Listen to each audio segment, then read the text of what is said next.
que el primogénito despreció la primogenitura, se va a morir de un ataque al corazón. Y por eso le ponen Israel, príncipe de Dios. Pues no le pones a un esposo príncipe de Dios. Está loco. ¿Me estoy explicando? Sansón, me encanta la historia de Sansón. Ay, Sansón. Sansón cometió 1000 errores, pero de último, sin ojos, en el templo del Dios ajeno, le dice: Dios mío, devolveme las fuerzas que un día tuve. Y en aquel día mató más filisteos que en toda su vida. ¿Me estoy explicando? Y dice la Biblia que Sansón, incluso cuando cometía algunas faltas, la Biblia dice: lo que Sansón no sabía es que Dios buscaba ocasión contra los filisteos. Así que yo nunca hablo mal de Sansón, porque para empezar ya está en el cielo, le creció el pelo, está de este tamaño. Yo no quiero ningún lío con Sansón. Si yo llego y Sansón me dice: vení para acá, Cash, ¿qué estabas hablando mal de mí? Yo le digo: fue Fernando. Arreglate con Fernando, yo no he dicho nada malo de vos. Ahí te las... Pero lo que más me encanta es entender y descubrir que el Espíritu Santo no es la tercera persona. Vino sobre María, engendró al Hijo, se movió sobre las aguas, después vino la ley, llenó a Jesús, lo llevó al desierto, lo ungió, lo llevó a la cruz, lo resucitó. Y el primer mensaje que la iglesia predica es del Espíritu Santo. Esto es lo dicho por el profeta Joel: en los postreros días derramaré mi espíritu sobre toda carne. Este es tan tierno el Espíritu de Dios, ¿me explico? Es mi tema, me apasiona hablar del Espíritu Santo. Me apasiona. Así que varias cosas, cuando yo entre al cielo, obviamente voy a buscar al Espíritu Santo, voy a buscar a Jesús. Jesús es el único cuerpo. Si tú no sabes cómo reconocer a Jesús en el cielo, es el único cuerpo que está marcado. Vos te puedes morir decapitado, que vas a resucitar con cabeza. Porque imagínate un cuerpo glorificado sin cabeza. No sé si me estoy explicando. Podés morir de cáncer con la piel pegada a los huesos, que tu cuerpo glorificado no va a tener eso. Pero Jesucristo, su cuerpo glorificado, conserva las marcas, porque le dijo: hey Tomás, vení, mete tu mano aquí. Mete tu mano aquí. Mete tu mano aquí. Es el único cuerpo que conserva las marcas, para que cuando llegues lo reconozcas y digas: tú sos mi Redentor. Yo sé que tú sos mi Redentor. Tus marcas me dicen que tú eres mi Redentor. Ese es Jesús. De ahí voy a salir corriendo a abrazar a Pedro. Es que Pedro, Dios santo, Pedro, el hombre, para mí el apóstol más estable que ha existido. Jesucristo le dijo que le daría las llaves del reino. Jesucristo le dijo que él, que oía al Padre igual que él. Y el mismo Jesucristo le dijo: Satanás, apártate de mí. Por menos te cambias de iglesia. No sé si me estoy explicando. Yo digo: bueno, si un noticiero me dice Satanás, digo: loco, pero que me lo diga Jesús. Era para que se fuera de ahí. Sin embargo, fue Pedro el que dijo: ¿a quién iremos si solo tú tienes palabras de vida eterna?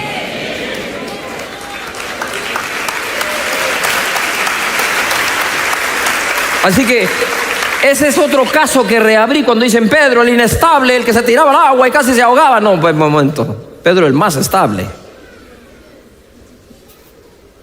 Porque a nadie le dijeron: oh, tú oyes al Padre, y acto seguido le dices: tú eres Satanás, apártate de mí, me sos tropiezo. Yo agarro mis cosas y digo: bueno, esto es una crisis psicológica en la que me metió Jesús, que mejor me largo aquí. Y el Espíritu Santo me enloquece.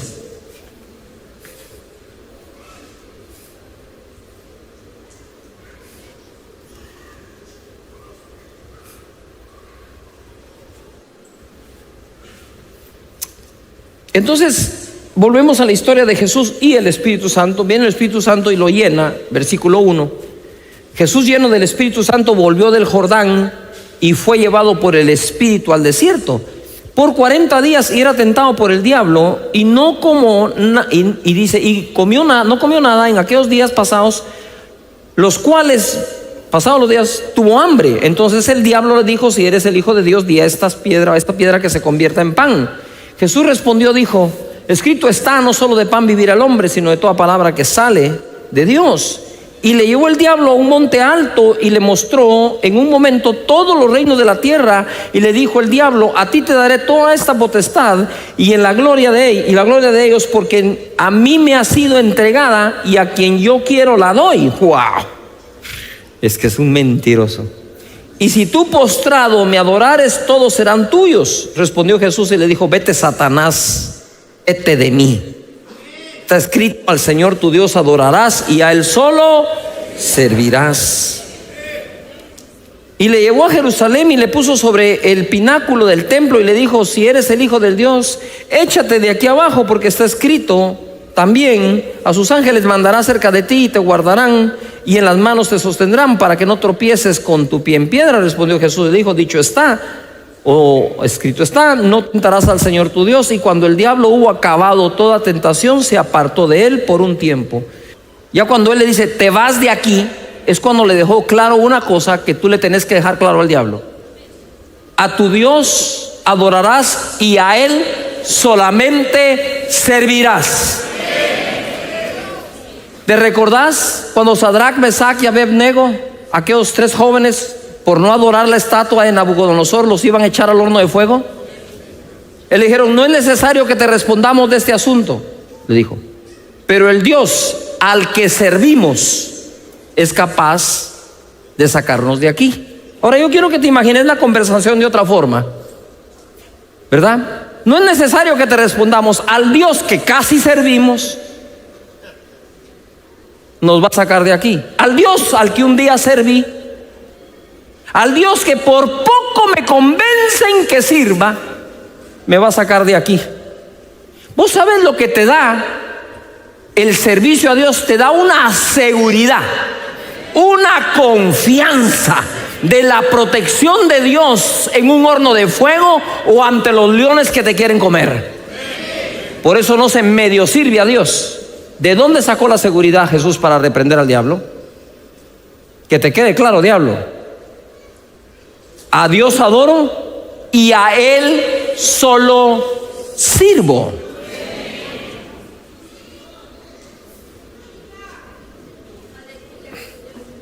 Allá atrás te puedes inscribir para servir.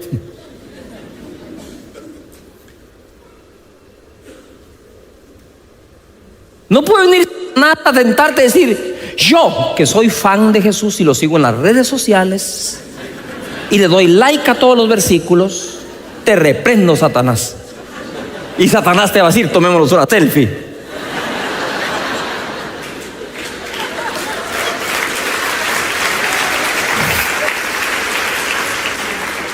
A Dios no se le deja de servir por nada. Y al diablo jamás se le demuestra cómo te saca. Si al diablo le enseñas cómo te saca, él ya sabe cómo volverte a sacar. Y aunque no es el tema, creo que vale la pena compartirlo. Levanta tus manos y di conmigo: a mi Dios adoraré y a Él solo serviré. Amén. Con eso tenés para irte a tu casa.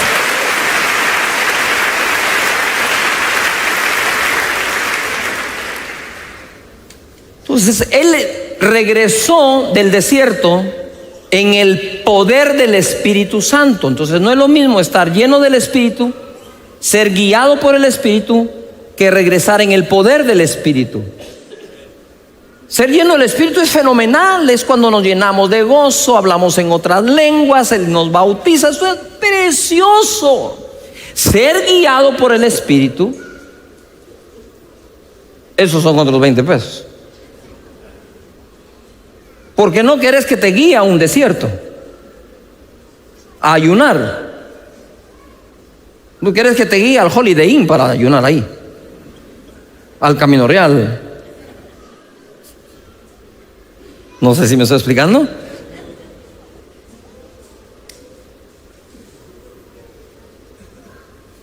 Pero cuando nosotros hemos sido llenos del Espíritu y nos dejamos guiar por el Espíritu, entonces empezás a caminar en el poder del Espíritu.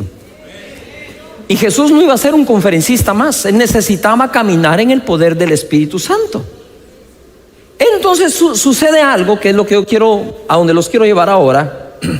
Dice en el verso 16: vino a Nazaret, donde se había criado, y en el día de reposo entró en la sinagoga conforme a su costumbre. A ver, todos en voz alta digan: costumbre. Tenemos que tener costumbres.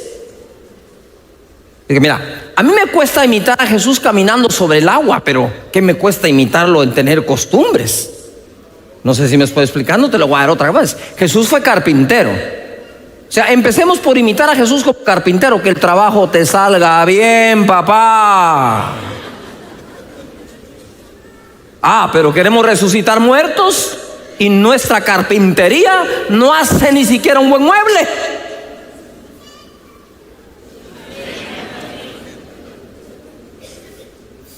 Entonces, empecemos por imitar a Jesús en lo que es más fácil imitarlo, en lo que voy a tener que estirar, volar. No sé si me estoy explicando. Pero Jesús fue un trabajador también. ¿Qué me cuesta imitarlo como trabajador y hacer bien lo que me toca hacer? Hoy venía meditando en el auto. Le decía: Señor, por favor, úsame hoy. Úsame con tu espíritu, con tu gracia, con tu palabra. Y siempre se lo digo porque nunca sé cuándo va a ser la última vez que voy a predicar. Y entonces, como estoy mero loco, yo aquí adentro de la cabeza tengo abejas, tengo todo. Me puse a pensar, me imaginé una conversación con un chamaco, con un joven que va a predicar por primera vez pidiéndome un consejo y diciéndome: pastor, Cash, decime, voy a predicar por primera vez, ¿qué consejo me das? Y entonces se me ocurrió la brillante idea de decirle: predicar como que fuera la última.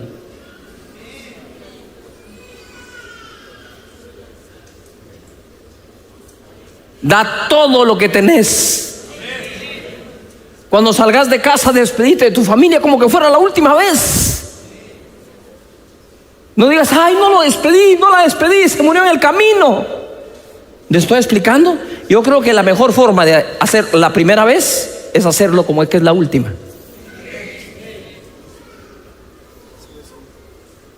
Amén. Y entonces viene Jesús y tiene la costumbre de ir a la sinagoga en el día que a él le corresponde, el de reposo. ¿No crees que es tan fácil imitar a Jesús en congregarnos el primer día de la semana? Todos los primeros días de la semana. Yo los felicito. Hoy es jueves y mira cómo está esta iglesia. Ustedes son de las mejores iglesias pospandemia que he visto desde el 2021.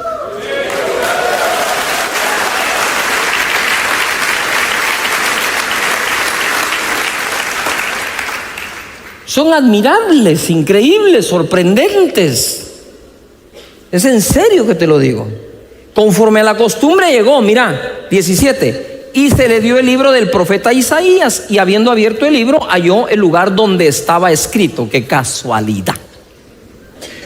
Y mira, abre el libro Jesús. Acaba de venir del desierto, lleno, guiado en el poder. Y cuando abre, lee: el Espíritu del Señor está sobre mí.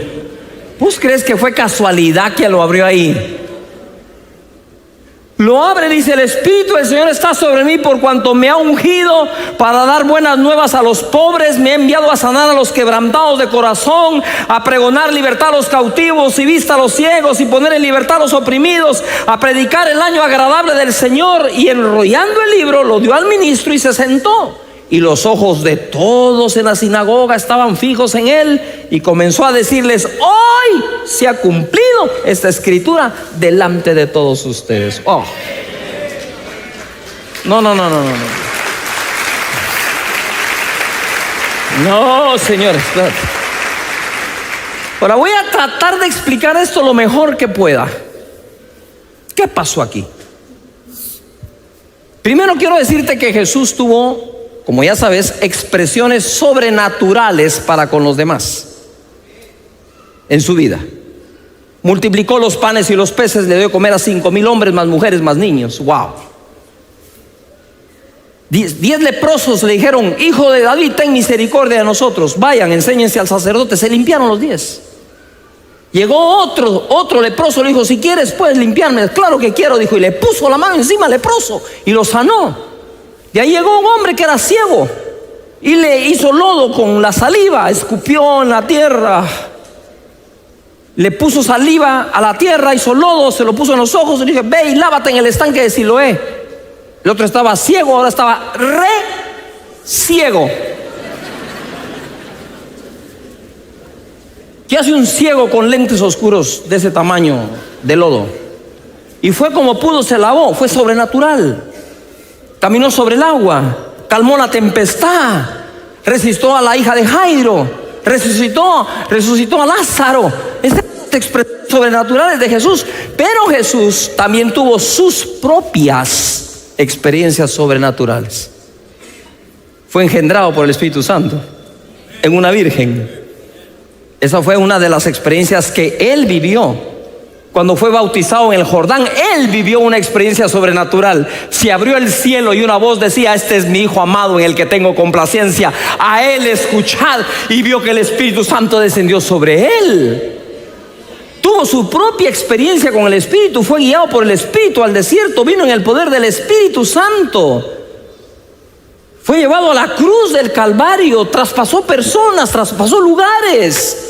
Resucitó de entre los muertos, recibió un cuerpo glorificado. Esas fueron las experiencias sobrenaturales de Jesús para Jesús. ¿Me estoy explicando?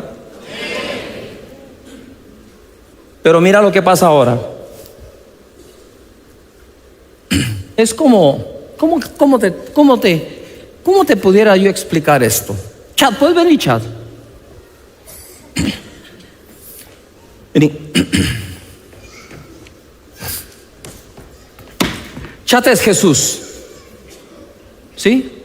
Con pelo largo y todo. Es el de Jesús de hoy. Pues viene Chad y él vive esta experiencia. Vivió la experiencia nació de María la Virgen, fue engendrado por el Espíritu Santo, el cielo se abrió, el Padre le habló, fue lleno del Espíritu, fue llevado al desierto, hablaste con el diablo en persona, ¿sí? Después de eso, el Espíritu te lleva y mira lo que va a hacer él. Está bien, hijo, yo voy a hacer el papel del Padre. Mira cómo es el Padre. Está bien, hijo, todas las experiencias sobrenaturales que estás teniendo, pero vení, te tengo que llevar a la escuela. Te tengo que llevar a la escuela.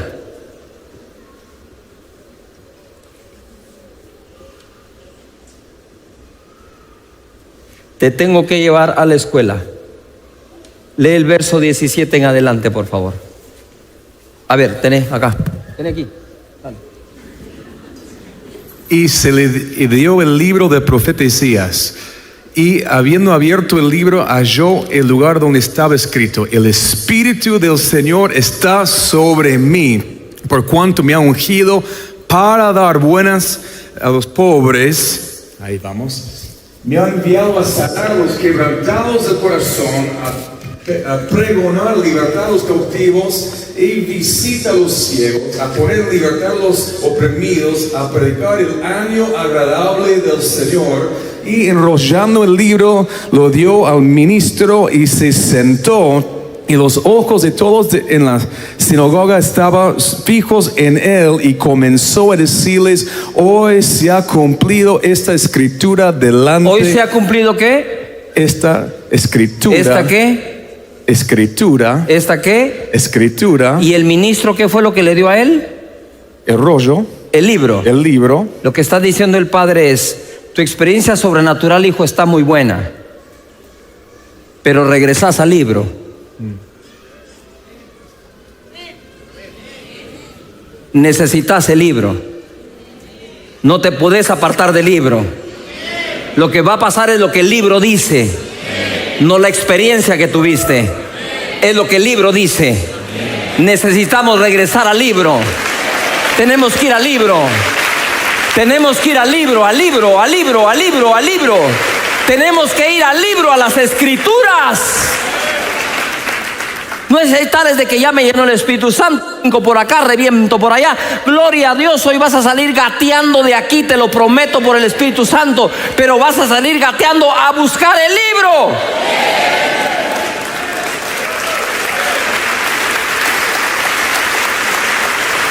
¿Qué dice el libro? Entonces tus emociones pueden ser muy buenas un día, muy malas otro día, pero el libro siempre dice lo mismo. Es que estoy pasando una crisis, pero el libro sigue diciendo lo mismo. Dios es tu proveedor. Te persiguen, te angustias, pero el libro sigue diciendo lo mismo. Por un camino vendrán contra ti, por 7 huirán delante de ti. Caerán 1000 a tu lado, 10.000 a tu diestra, a ti no te tocarán. Tú puedes estar recibiendo la unción y decir: uy, el llamado que Dios me hizo. Ve al libro, ahí está lo que tenés que hacer. Dale buenas nuevas a los pobres, a los enfermos, a los oprimidos, a los angustiados.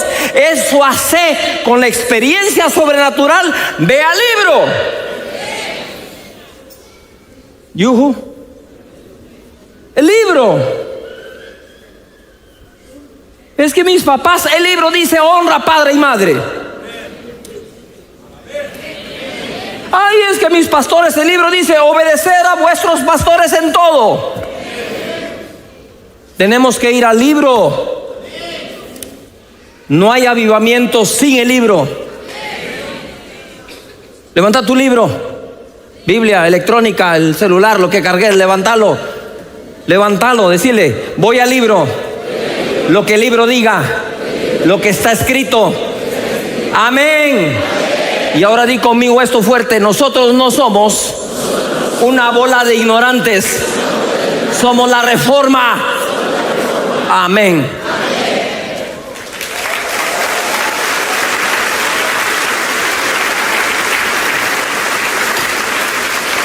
Mira lo que viene ahora. Verso 22. Y todos daban buen testimonio de él, como decimos en Guatemala, casac. Daban testimonio de él, y dice: y estaban maravillados de las palabras de gracia que salían de su boca. Y decían: ¿no es este el hijo de José? Hasta ahí se acabó la admiración.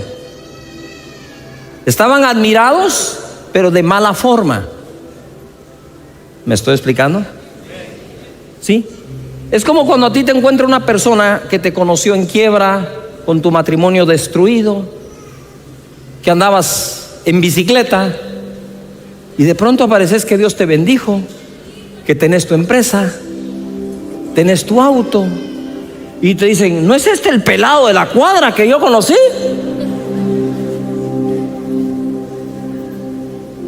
Sí, pero me conociste sin Cristo. Ahora conocé la versión con Cristo. Y mira lo que dice: y todos daban buen testimonio de él, y estaban maravillados de las palabras de gracia que salían de su boca, y decían: ¿no es este el hijo de José? Él les dijo: sin duda me diréis este refrán: médico, cúrate a ti mismo. De tantas cosas que hemos oído que has hecho en Capernaum, haz también aquí en tu tierra, en Nazaret. Y añadió: de cierto os digo que ningún profeta es acepto en su propia tierra. Entonces mira, lo que le están diciendo es: a ver, ¿por qué no haces aquí en Capernaum, aquí en Nazaret, lo que haces en Capernaum? Seguramente ustedes me van a decir eso, dijo. Y yo les voy a contestar. Verso 25.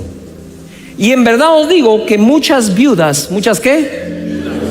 Habían en Israel en los días del profeta Elías, cuando el cielo fue cerrado por 3 años y 6 meses, y hubo una gran hambre en toda la tierra. Pero a ninguna de ellas, de esas viudas, fue enviado Elías, sino a una mujer viuda en Sarepta de Sidón. Mira lo que está diciendo él. Acabo de leer en el libro que debo darle buenas nuevas a los pobres. Ustedes me dicen que yo debería estar haciendo aquí en Nazaret lo que hice en Capernaum. Ahora les contesto la pregunta. Dice: habían muchas viudas en Israel, pero el profeta Elías no fue enviado a ellas, sino a una en Sarepta. Porque aunque eran muchas las viudas de Israel, ninguna tenía la fe que tenía la de Sarepta. Si eso te contesta, ¿por qué no puedo hacer en Nazaret lo que estás viendo que hago en Capernaum? Es porque muchos necesitados hay aquí en Nazaret, pero necesitados con fe solo los encontré en Capernaum.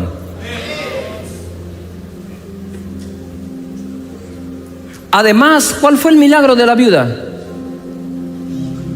No fuera a multiplicar el aceite y la harina para que aquella mujer viuda pobre, que solo tenía para un bocado de pan, pudiera comer ella, su hijo, sus criadas y toda su casa por mucho tiempo. Pregunto, ¿no es eso darle una buena noticia a un pobre?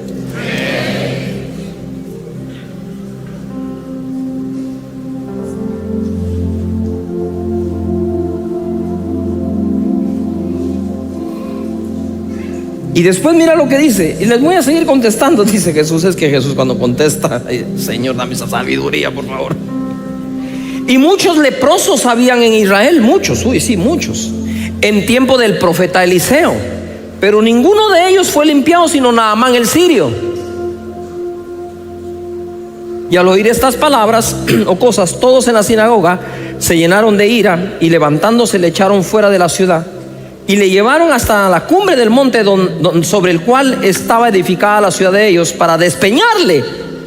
Mas él pasó por en medio de ellos y se fue. ¿Qué es lo que estoy diciendo acá? Esto no va a sonar bien. Dijo, miren, le dijo, habían muchas viudas. ¿Tú crees que en el tiempo de Elías Dios no quiso bendecir esas viudas? Pero para lamento de ustedes, pueblo de Israel, el único lugar donde Dios encontró una viuda con fe fue en Sarepta. Que cuando el profeta le dijo, dame a mí de comer primero y después vas a comer tú y tu casa, ella le creyó.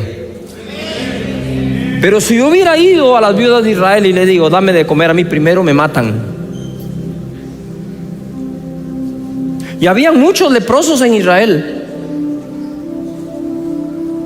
pero Eliseo fue enviado a un sirio llamado Naamán, y que cuando él le dijo, sumérgete en el Jordán 7 veces, él no creyó, pero los criados le dijeron, si el profeta te pidiera algo más difícil, ¿no lo harías? Sí, entonces métete en el agua que está más fácil. E hizo caso y se metió. Pero si yo voy a Israel y le digo a los 10 leprosos, métanse al Jordán, dicen, ¿vos qué crees? ¿Que es un concurso de natación esto o qué? Y por eso les digo, les dice, que lamentablemente, no encuentro en Israel, oí pues, lo que encuentro aún en un romano, porque al romano le dijo, ni aún en Israel he hallado tanta fe.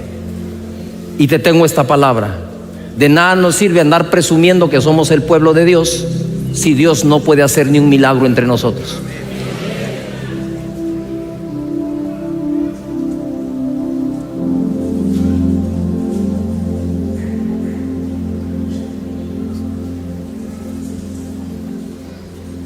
Jesús es el ungido. La unción está aquí. Pero vamos a tener la fe de ellos. Entonces viene Jesús y dice, miren, no hay profeta sin honra sino en su propia tierra y entre sus parientes. Porque estos dicen, ¿no es este el carpintero, el hijo de José y de María? ¿No están aquí sus hermanos? Donde a Jesús lo miraban como carpintero, Jesús podía hacer muebles, pero no milagros. Donde a Jesús lo miraban como hijo de Dios, hacía milagros y a la gente no le importaban los muebles. Aquí están tus pastores.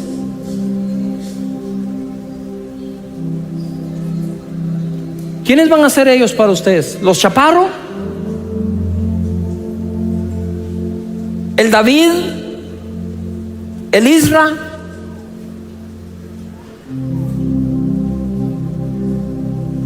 ¿El Fernando?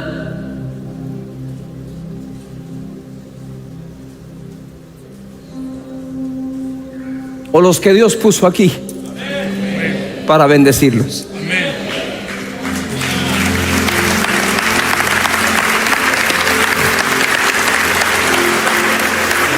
Ahora te doy una más. Pablo dijo: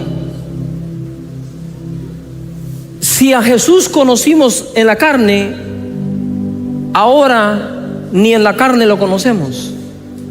Y nosotros muchas veces nos conocemos en la carne, y todos tenemos carne. Mira, este es el problema del avivamiento. Jesucristo fue perfecto. Entonces, ¿crees que los milagros se dan porque es perfecto? No, los milagros se dieron porque era ungido.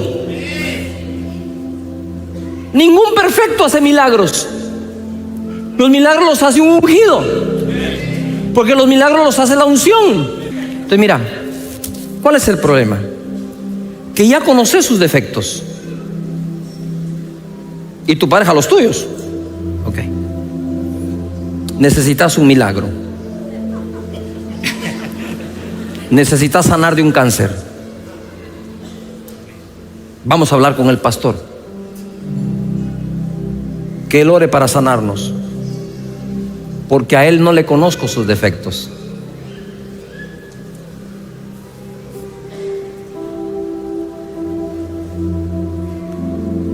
Pero realmente vos puedes ser el hombre más defectuoso del mundo y sanarla a ella de cáncer, para cuando no te vea en la carne, sino que mire al Hijo de Dios que tenés adentro. Porque tú llevas al Hijo de Dios adentro, llevas al Hijo de Dios adentro, llevas al Hijo de Dios adentro, tenés al Hijo de Dios adentro, tenés al Hijo de Dios adentro, tenés al Hijo de Dios adentro. Y el que hace el milagro es el Hijo de Dios que tenés adentro, no vos.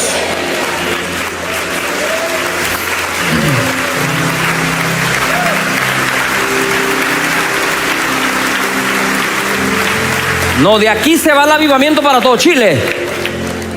Porque el problema es, Jesús fue perfecto y se fue, y nos dejó un Pedro todo zarandeado por el diablo, ¿o no? Pero el que se puso de pie y dijo: esto es lo dicho por el profeta Joel, fue aquel zarandeado. No importa cuánto te ha zarandeado el diablo, vos ponete de pie y predicá. Ora por el enfermo y sanalo. Yo aprendí esto así.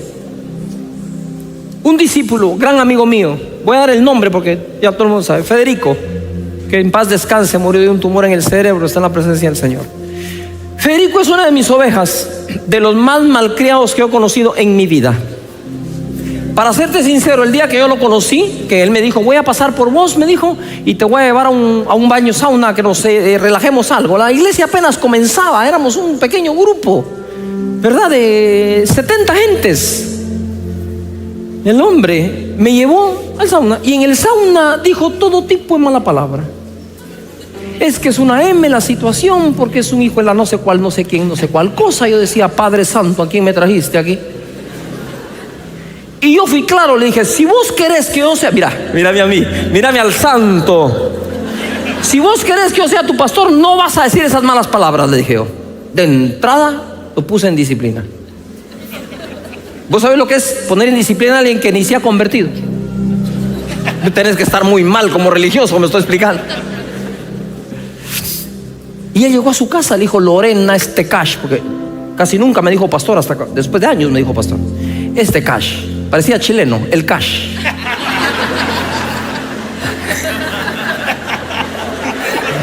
¿Sí o no? El cash. Entonces está bien. Ya.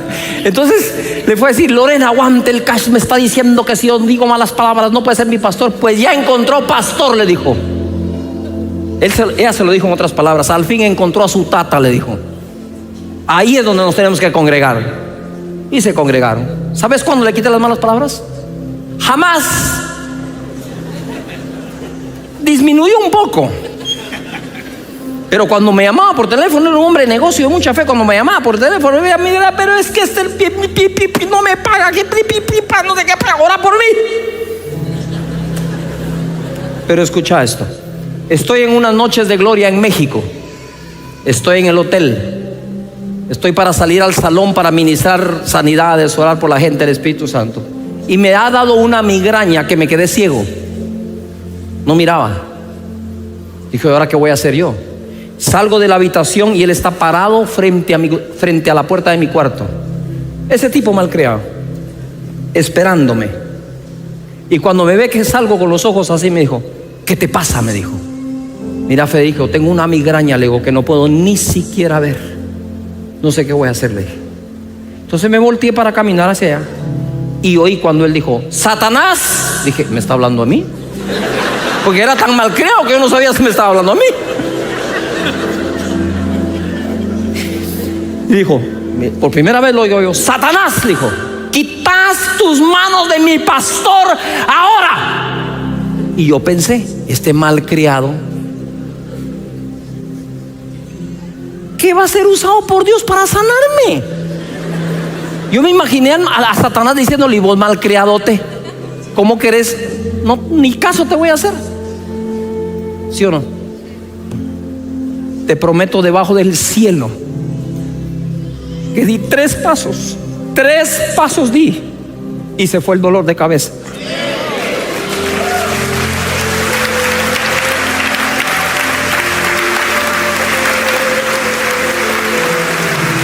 Y el Señor me dijo, no es Él el que hace el milagro, soy yo que vivo en Él.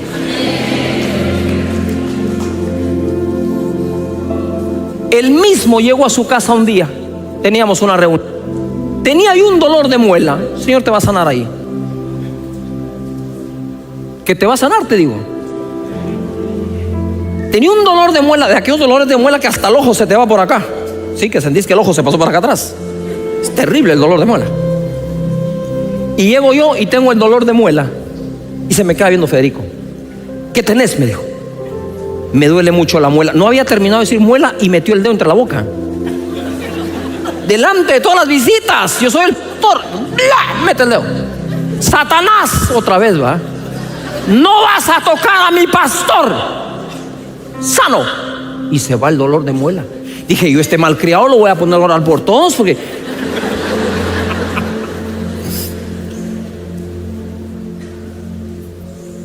¿Sabes qué te impide que Dios te use? El concepto que tenés de tu carne.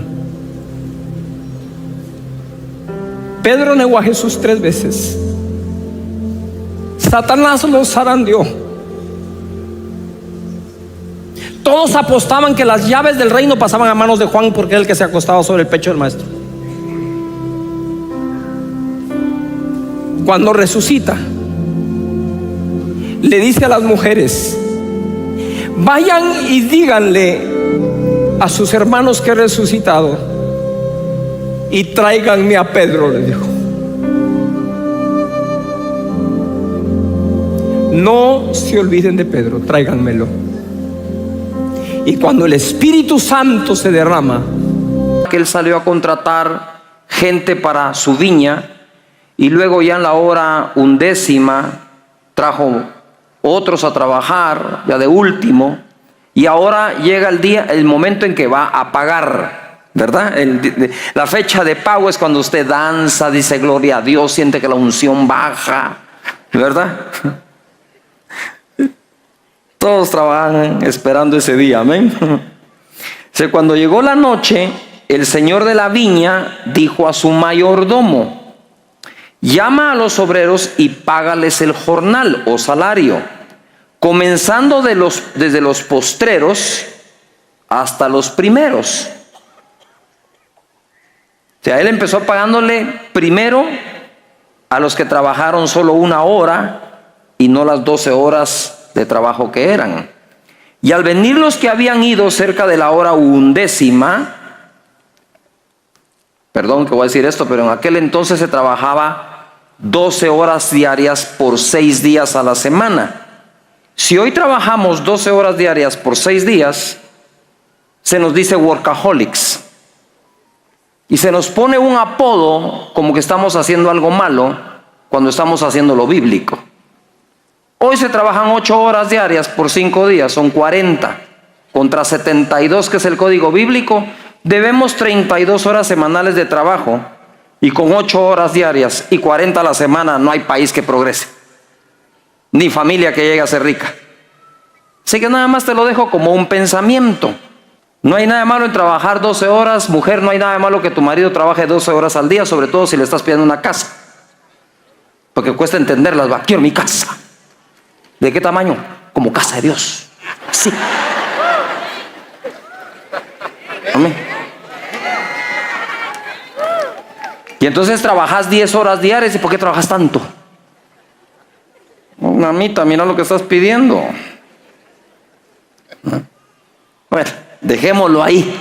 No sea que me meta en problemas y voy a necesitar yo el perdón de lo que voy a hablar aquí. Dice así: y al venir los que habían ido cerca de la hora 11, recibieron cada uno su denario. Pero quiero decirles que estos no trabajaron por un denario. Estos últimos el Señor les dijo: vayan a trabajar y les voy a dar lo que sea justo. Todo el mundo diga fuerte: justo. Te voy a dar lo que es justo, le dijo. Y por 1 hora les dio un denario. Y ojo, mira cómo es Dios de bondadoso cuando confías en Él. Sabes que hay muchas preguntas que no hay que hacerle a Dios, solo hay que obedecerlo. Solo hay que aprovechar la oportunidad que Él nos da. Y estos dijeron, bueno, 1 hora, no dijeron, ¿verdad? Pero no lo que decir, no le dijeron a vos, qué hueva, 1 hora, esperémonos mañana, hombre. Mire, si mejor mañana empezamos desde temprano, ahorita ya, ¿para qué? ¿Verdad? Pero cuando uno está necesitado y hambriento, los frijoles fríos saben calientes. Cuando uno está hambriento le pasan los frijoles fríos. Uy, me quemé. Ya del hambre, ¿va? Al venir también los primeros, que trabajaron las 12 horas, pensaron que habían de recibir más. Pero también ellos recibieron cada uno un denario. Y uno dirá, esto es injusto. Y al recibirlo murmuraban contra el padre de familia. Ten cuidado con tu propia medida de justicia. No funciona. Y al recibirlo murmuraban contra el padre de familia, diciendo: estos postreros han trabajado solo 1 hora y los has hecho iguales a nosotros, que hemos soportado la carga y el calor del día. Nunca le digas eso al jefe. Y respondiendo dijo a uno de ellos: amigo, no te hago agravio, ¿no conviniste conmigo en un denario? O sea, tú y yo, cuando te traje a trabajar, tú me dijiste que no trabajabas por menos de un denario. Así que hasta el denario que me pediste, en eso conviniste. El otro no me pidió nada, sino agradeció la oportunidad que le di de tan solo 1 hora y quise darle un denario. Mira lo que contesta. Respondiendo dijo uno de ellos: amigo, no te hago agravio, conviniste conmigo en un denario, toma lo que es tuyo y vete. Pero quiero dar a este postrero como a ti. ¿No me es lícito hacer lo que quiero y en buen chapín guatemalteco lo que se me pegue la gana con lo mío? ¿O tienes tú envidia? A ver, todos digan envidia. Porque yo soy bueno.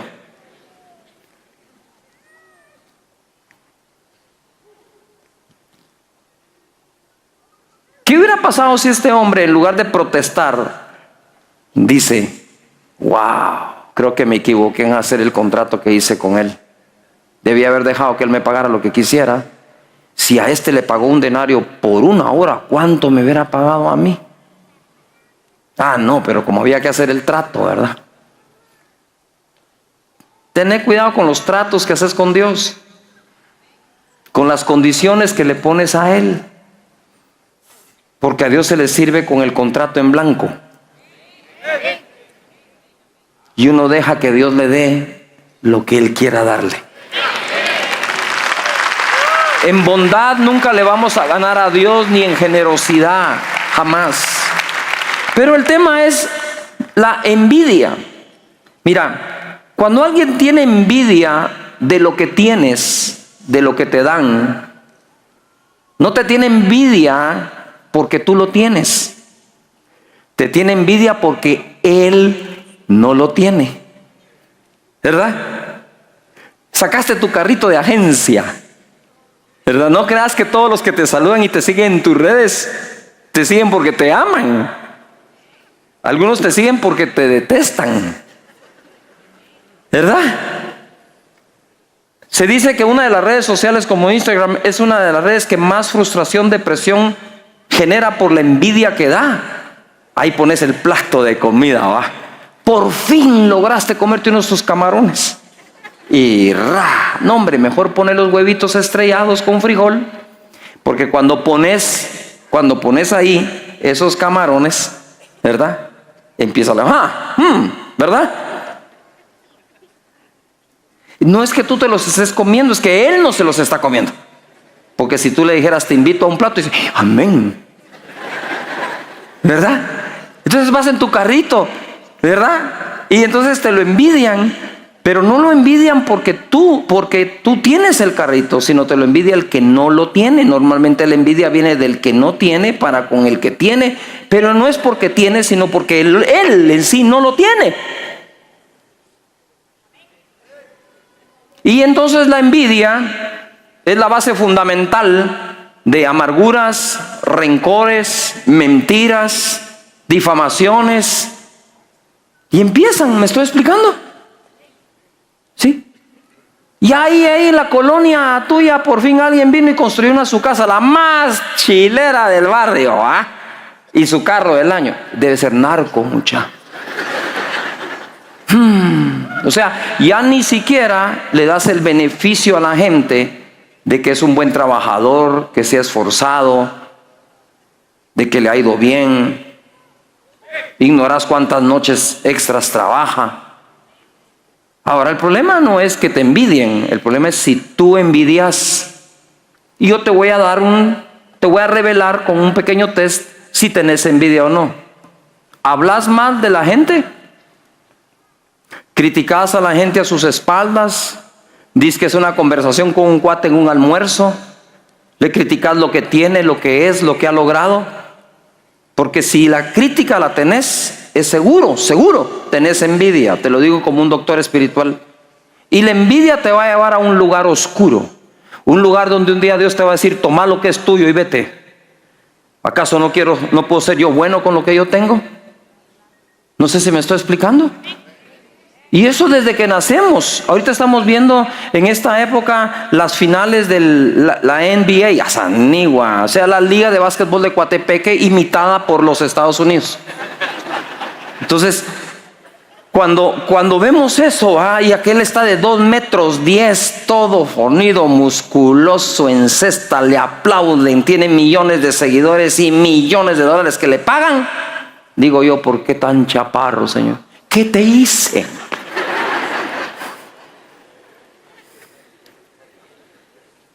No me tocó a mí. No me tocó a mí. Y quizás uno de los hombres de mayor influencia o más ricos o algo podría decir, mírense con ese templo. Si no le tocó a él, les tocó a ustedes. O sea, ¿qué quieres que hagamos? Dios ha querido ser bueno. Lo que quiero decir es, esta envidia produce cosas de las cuales después nos arrepentimos. El corazón arde. Mira vos qué buen gol metió aquel. Ni modo con los zapatos que le regalaron. Y a Malaya tuviera yo esos zapatos. En la Liga Española estaría jugando. Lo exagero en bromas para que no te duela tanto.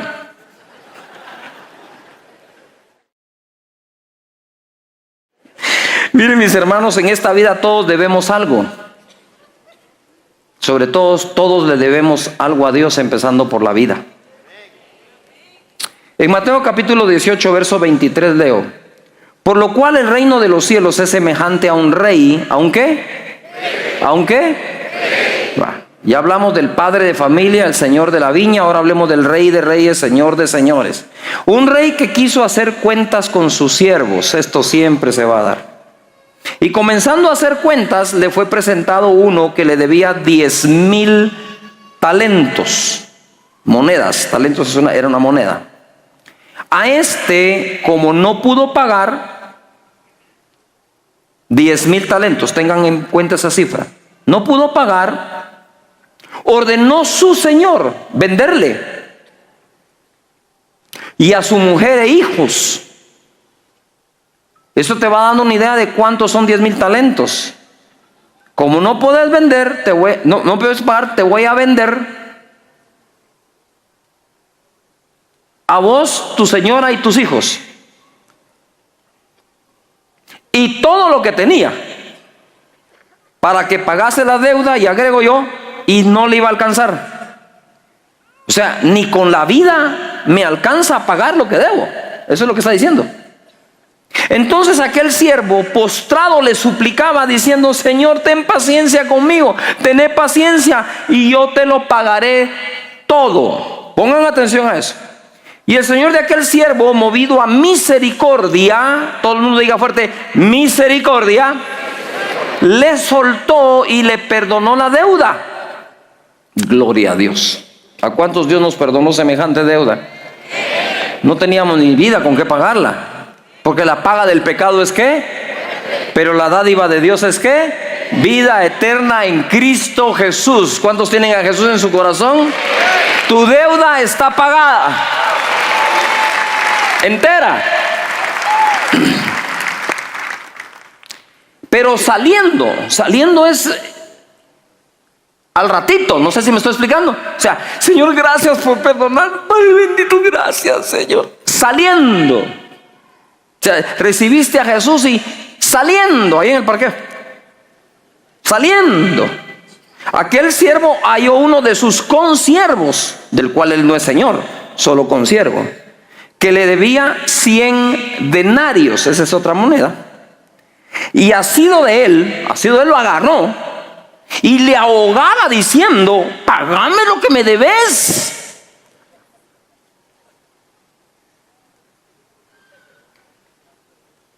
Pues, voy a tomar un trago de té porque que me baje este susto que te voy a dar.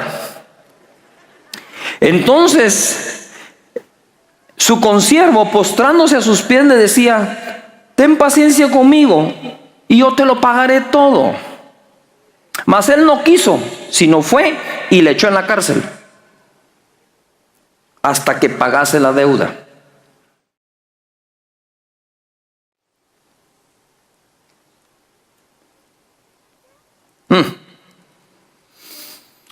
Vamos a empezar por el segundo. Un denario era el jornal o salario de un día. Es decir, si tú tomas tu salario y lo divides dentro de 30, te va a dar lo que en ese entonces podría equivaler a un denario. O sea, no el denario, porque el denario sería el salario mínimo, sino que el equivalente a una deuda que podrías tener. Uno de los dos siervos del rey debía a otro 100 denarios, es decir, el equivalente a 100 días de trabajo, o 3 meses con 10 días. Tú puedes sacar las cuentas basado en tu salario, aunque se saca aquí con el salario mínimo, porque ese era el mínimo que se pagaba en ese entonces, o era el salario que se daba. Este pudo haber pagado la deuda no tan difícilmente. Ejemplo, si este hombre destina el 33% de su salario mensual al pago de la deuda, entonces pagaría la deuda más o menos en 10 meses. No le tomaría ni un año pagarle al otro lo que le debe. Los 100 denarios. Entonces es lo que decían: mira, vos me debes a mí el equivalente a 3 meses con 10 días de salarios, ¿verdad? Me debes el equivalente a 100 días de trabajo.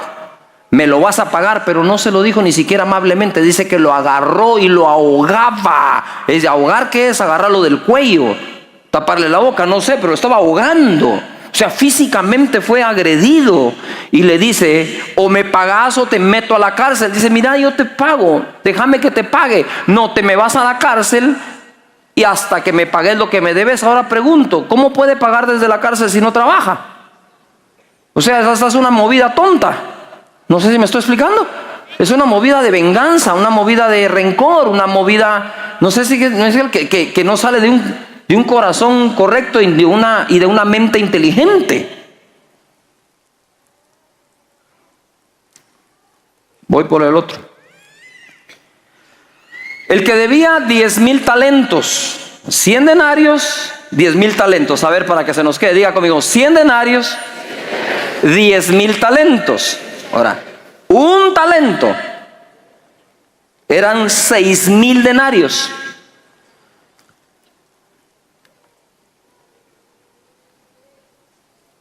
Y el siervo le debía al rey, no a otro consiervo. Noten toda la diferencia que hay aquí. 10,000 talentos por 6,000 denarios. Él debía 60 millones de denarios.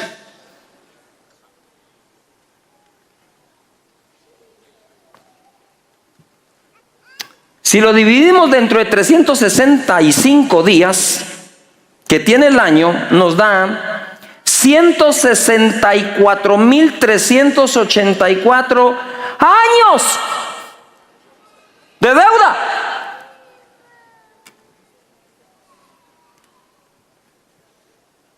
O sea, este tipo tenía que haber vivido en el tiempo de los dinosaurios y todavía no hubiera pagado. 164,384 años de trabajo. Si pagara el 100% de su salario, suponiendo que no necesita gastar en comida porque en el bote lo van a alimentar. Ahora entendemos por qué ordenó su Señor venderle a él, su esposa, a sus hijos y lo que tenía, porque nada le alcanzaba para pagar semejante deuda.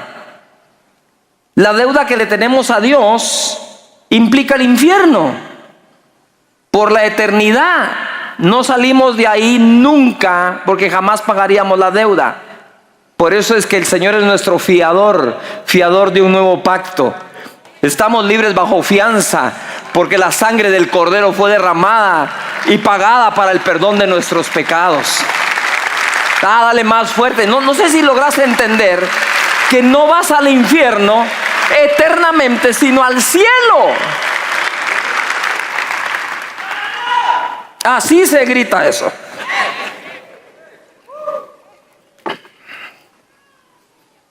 Pero entonces no mandes a nadie al infierno tú.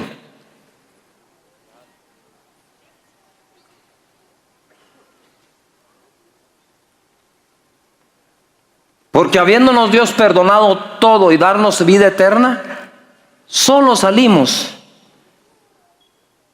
y a condenar a alguien por lo que nos debe. ¿Qué te deben? No necesariamente tiene que ser dinero. La única manera de vivir libres por haber sido perdonados es dejar libres a los que debemos perdonar. Es la única manera de tener un corazón saludable. Y eso me lleva al primer caso. Un corazón saludable no va a envidiar. Cuando envidiamos es señal de que hay algo malo dentro de nuestro corazón, que quizás tenga que ver con la falta de perdón. Regreso a la parábola, ¿verdad? Creo que Jesús lo exageró para que entendamos de qué se trata. Entonces, verso 34, 31. Viendo sus consiervos lo que pasaba, se entristecieron mucho y fueron y refirieron a su señor todo lo que había pasado. Mira, Señor, te queremos contar algo. No sé si estos fueron chismosos o envidiaban que le habían perdonado 60 millones. No sé, pero fueron con la noticia y le dijeron: mira, te queremos contar algo. Al que le perdonaste los 60 millones de denarios, acaba de meter a la cárcel a alguien por 100 denarios. Entonces, llamándole su señor, ven y le dijo: siervo malvado, toda aquella deuda te perdoné porque me rogaste. ¿No debías tú también tener misericordia de tu consiervo, como yo tuve misericordia de ti? Entonces su señor, enojado, le entregó a los verdugos. Todo el mundo diga verdugos, pero dígalo bien, o es que ya su conciencia ya está. Le salió así como verdugos. A estos verdugos.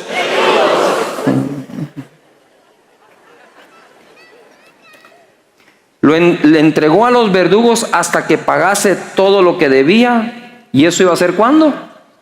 Jamás. Así también mi Padre Celestial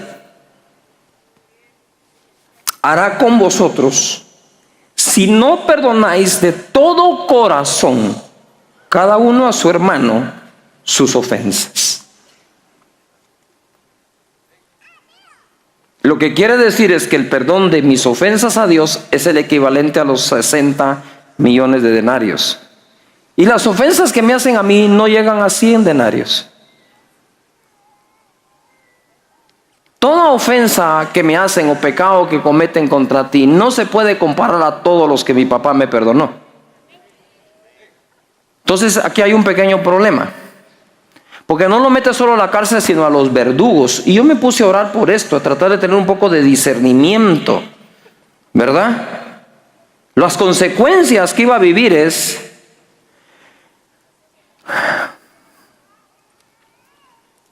primero, le dice, te debía haber vendido a ti, a tu esposa y a tus hijos. Quiere decir que la falta de perdón que no has otorgado puede afectar a tu familia. Y es muy sencillo, porque cuando no perdonas, algo malo va a crecer en tu corazón y vas a contaminar a tu familia. Porque la falta de perdón crea amargura y la amargura se contamina. Dice, no se junten con ningún amargado, no sea que se contaminen. ¿Verdad? Si te juntabas con un borracho y no te tomas los tragos, no te vas a contaminar, aunque alguien me dijo, ¿verdad? O leí en algo que si tú miras a tu círculo social, vas a terminar siendo de uno de ellos. Es decir, como dice una persona, si tú te juntas con 5 personas que siempre están leyendo un buen libro, tú vas a ser la 6ª persona que lo va a leer. Si tú te juntas con personas que toman todo el tiempo, tú vas a ser la siguiente que va a tomar. Si tú te juntas con personas que se congregan, tú vas a ser el siguiente en congregarte. Si tú te juntas con personas que oran, vas a ser el siguiente en orar. ¿Me estoy explicando? Y si te juntas con amargados, tú serás el próximo. Con amargados ni a la esquina. Hay que orar para que sanen. Y dice la palabra acá, le entregó a los verdugos hasta que pagase todo lo que debía. Verdugos son los encargados del castigo. Es decir, no solo era la cárcel, sino cárcel con castigo. ¿Me estoy explicando? Dice aquí, los verdugos son los encargados de operar el castigo. Esto podría implicar cualquier mal extra para la persona, además de tener que pagar la deuda. Podrían ser enfermedades. ¿Cuánta enfermedad origina la falta de perdón que llevamos dentro? Y tal vez tú estás buscando hoy miles de razones para lo que te está sucediendo. No te va bien, no hay modo que salgas adelante, ¿verdad? Incluso diezmas, ofrendas, orás, servís y no hay modo, y no hay modo, y no hay modo. Hoy trato de revelarte algo. Quizás sea que hay algo que no has perdonado. Lo que me impresiona es que mis pecados perdonados, si yo no tengo misericordia, el Padre Celestial, no el Dios del juicio ni nada, el Padre Celestial me puede llamar y decirme, mira, fíjate que todo lo que te perdoné, te lo devuelvo otra vez. Me seguís debiendo.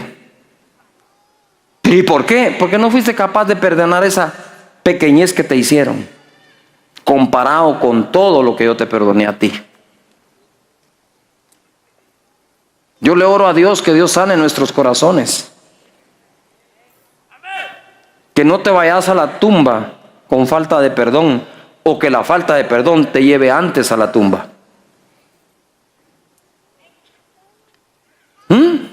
Quizás esa presión alta, ese daño en los riñones, esos intestinos, ¿verdad?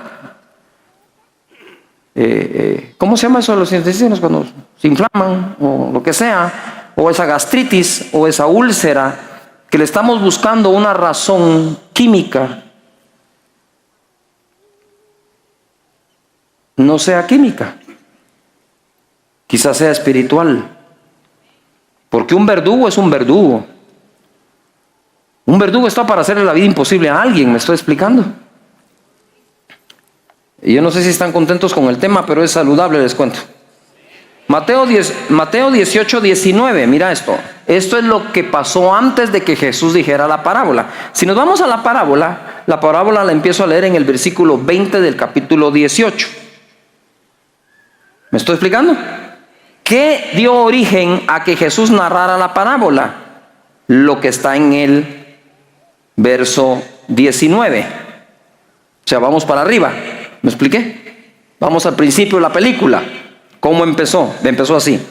Otra vez os digo que si dos de vosotros se pusieren de acuerdo en la tierra, acerca de cualquier cosa que pidieren, les será hecho por mi Padre que está en los cielos. Di conmigo, el poder de un acuerdo. Si dos de nosotros nos ponemos de acuerdo en la tierra, será hecho en los... Gloria a Dios. Y te cuento esto. Yo tengo un buen amigo, un pastor, ¿verdad? Él reside en Miami. Y cuando estuve en la gira del libro de No es por vista, lo visité. Él tiene un canal de televisión, tiene radio y todo, y fuimos. Y él, desde que lo conozco, le han gustado los vehículos bonitos, ¿verdad? Y finos. Y yo llegué y le dije, ay, qué bonito tu carro. Le dije, mira, me dijo, fíjate que no lo iba a comprar. Me dijo, ya estoy grande. Y dije, ¿para qué? Y empezó diciéndome esto, y el Señor me habló y me dijo, entonces yo te bendije porque tenías fuerzas de joven, o te bendije porque sos mi hijo. O sea, cuando ya estás entrado en años, ya mi bendición no va a estar. Es decir, si uno piensa, ya llegué a viejo, ya llegué a anciano, ahora de qué voy a vivir, entonces estás diciendo que no ha sido Dios, sino ha sido tú. Pero cuando dice, no he visto justo desamparado, ni su simiente que mendigue pan, no mira la edad. Así que para los mayores que me están viendo, se están congregando, les digo yo, Dios no quita la bendición de tu vida solo porque ya eres un adulto mayor. Dios te sigue bendiciendo si tú pones tu mirada en Él. No va a faltar nada. ¿Por qué habría de faltar si de Dios dependemos? ¿Y de qué voy a tener que vivir y cuando me retire? Y esas son preocupaciones y afanes de los gentiles, diría Jesús. No, señores, Dios está con nosotros todos los días de nuestra vida hasta el fin. Pero yo entro, platico con él y le digo, mira, te veo bien. Le digo, mira, cállate. Me dijo, no supiste mi historia, no tuve cáncer mortal. Un día me levanté, no tuve hambre, y cuando sentí era un cáncer.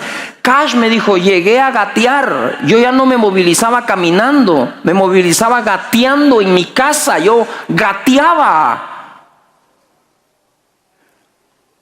Y me cansé, dije, pero ¿por qué estoy dejando que esto pase? Y entonces hablé con mi esposa, le dije, mi amor, ¿tú estarías de acuerdo conmigo de que soy sano? Y ella le dijo, por supuesto que estoy de acuerdo contigo, entonces soy sano. Porque la palabra dice que si dos se ponen de acuerdo en la tierra para pedirle algo al Padre, Él lo va a dar. Así que hoy soy sano. Y mira lo que pasa, y me dice, al día siguiente, Cash, cuando despierto con hambre. Empiezo a comer, empiezo a caminar y se fue el cáncer.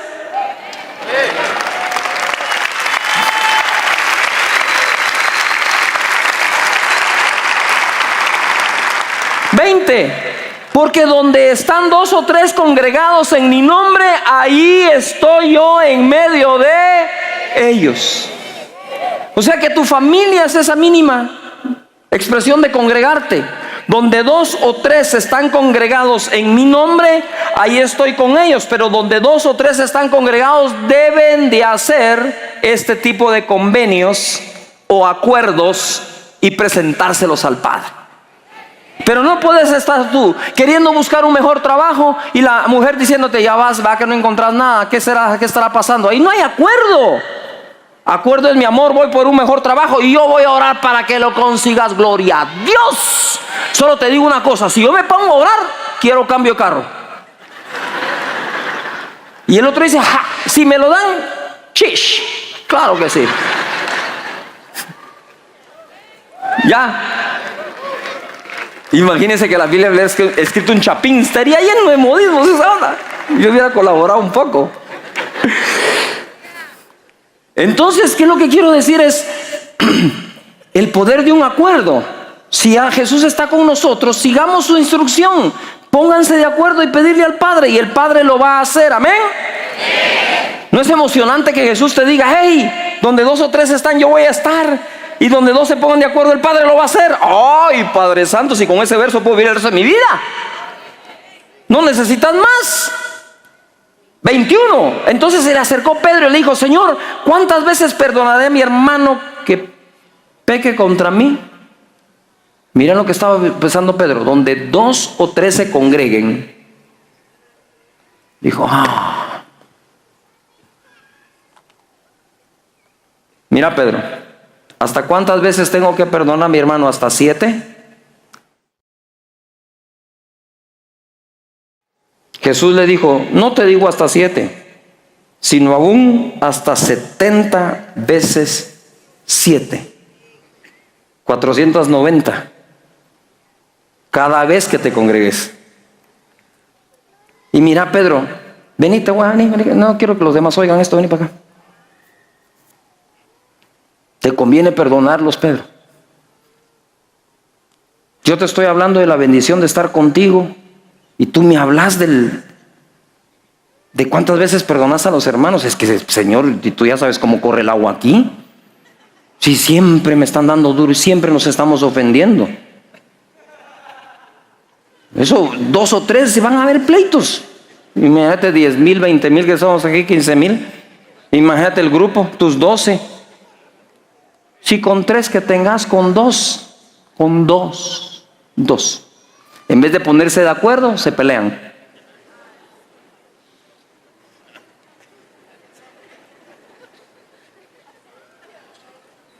Pero mira, Pedro, vení pues, mira, no quería decir esto, pero te lo voy a adelantar. Te conviene perdonar, hombre, porque te cuento que un día me vas a negar 3 veces. Y el diablo te va a zarandear como a trigo. Y vas a necesitar perdón. Así que metí a tu cuenta. Perdona 70 veces 7.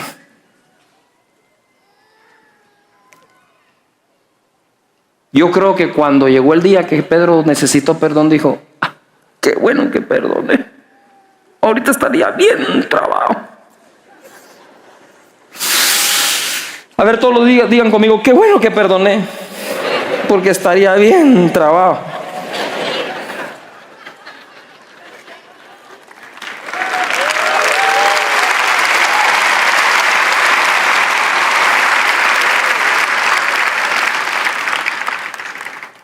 Notar que dice esto: ¿cuántas veces perdonaré a mi hermano? Ya se decían hermanos entre ellos. Todavía no. O estaba hablando de la familia. Porque por ahí empieza todo, mis hermanos. Yo no sé por qué a veces perdonamos tan fácil a un amigo, pero tan difícil a un familiar. Si el familiar lleva tu sangre, debería ser más fácil perdonar al familiar. Y luego los otros dicen: es que miramos el que me lo hizo, de mis mejores cuates, no lo perdono. Pues con mayor razón, si es uno de tus mejores cuates que cometió un error y le perdona los errores a los que ni cuates son tuyos, ¿por qué no le vas a perdonar al que es tu mejor amigo lo que pasó? No entiendo la lógica. Nuestra lógica para vivir debería ser más simple, más sencilla. Mateo capítulo 6, verso 9 dice así: ustedes pues orarán así: Padre nuestro que estás en los cielos, santificado sea tu nombre. Venga tu reino, hágase tu voluntad como en el cielo, así también en la tierra. El pan nuestro de cada día, dánoslo hoy. Y perdónanos nuestras deudas, como también nosotros perdonamos a nuestros deudores. 100 denarios perdonados me da la libertad de pedirle a Dios que me perdone los 10,000 talentos o 60 millones de denarios. Pero si tuvieron misericordia a mí para perdonarme semejante deuda, habiendo vivido ese momento de misericordia, lo que tengo que otorgarle a los demás es un poco de esa misericordia que recibí. Porque tampoco puedo ser tan misericordioso como Dios, porque Dios es que Dios tiene un corazón que no tenemos nosotros. Pero sí debemos de otorgar algo de lo que nosotros hemos recibido.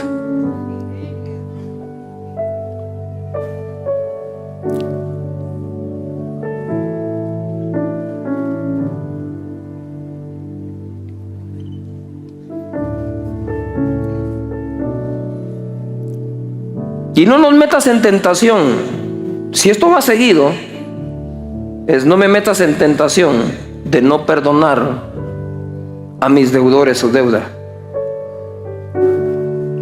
Mas líbrame del mal. ¿Cuál mal? El mal de no perdonar y caer con los verdugos. ¿Podría usar ese contexto?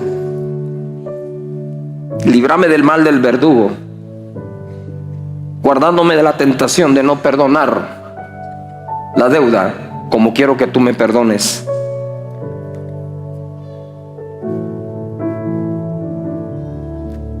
Porque tuyo es el reino.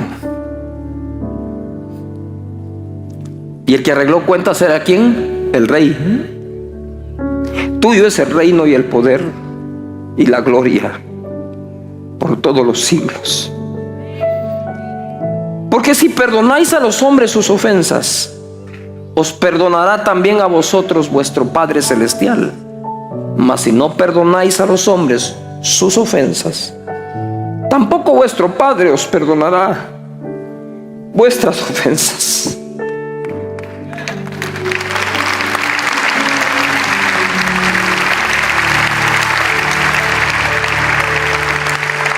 La realidad es que todos le debemos a Dios mucho. Tanto que la paga del pecado es muerte y no tenemos con qué pagarle. Por otro lado, más de alguien nos debe a nosotros, es decir, han pecado contra nosotros, nuestra vida. Ya que siempre vamos a necesitar el perdón de Dios, nos conviene perdonar todo a todos, no sea que nos entreguen por el resto de la vida a los verdugos.